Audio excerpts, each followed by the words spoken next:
Good afternoon. Thank you for coming. And I'd like to this afternoon tell you about a project that we've been working on with partners from Mass General Hospital at Harvard and Harvard Medical School, as well as a small company that Dan Wolin, who's the faculty there, and Paul Sovic founded, called Aurie, used to be called CathBuddy. And so today I'm going to tell you basically a story, a project of how we at Binghamton, as a New York State Center of Advanced Technology, work with a company which is incorporated in New York, and basically work as their development R&D arm. They're a 2-3 person company, and so with the facilities we have, they came to us with the idea that we would work together, raise funds, and develop this technology for further commercialization. Can everybody see the screen right? It's tilted in a strange direction for me, but maybe that's so I can see it. In any case, the specific target audience here are for individuals with spinal cord injuries. And this work is funded by the Army.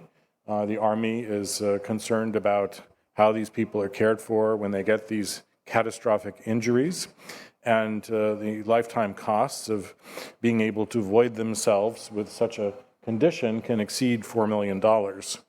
So this small company, CathBuddy, now Aurie, basically developed a system where these catheters can be sterilized and reused up to 100 times. And that certainly reduces their cost over the history of when they need to be used.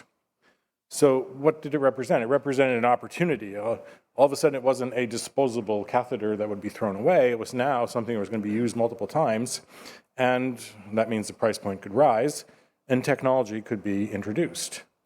So the idea here was to introduce technology that would measure temperature, pH, Leukocyte Esterase, which is an indicator of onset of infection, and also pressure.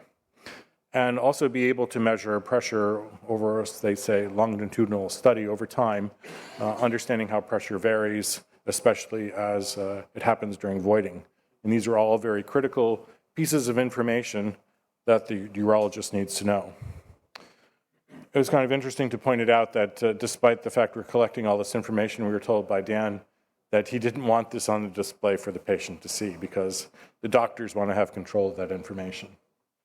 So next time, ask to see your data, right? In any case, the idea was to build a device as prototypes that could eventually be taken in partnership with a manufacturer so that we could go into field trials.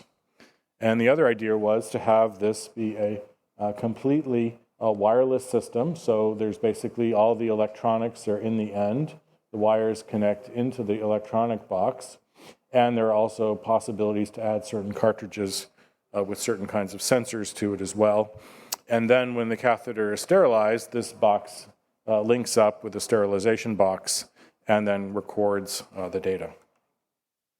So the device looks like this, a typical under 5 millimeter catheter in a sheath holder.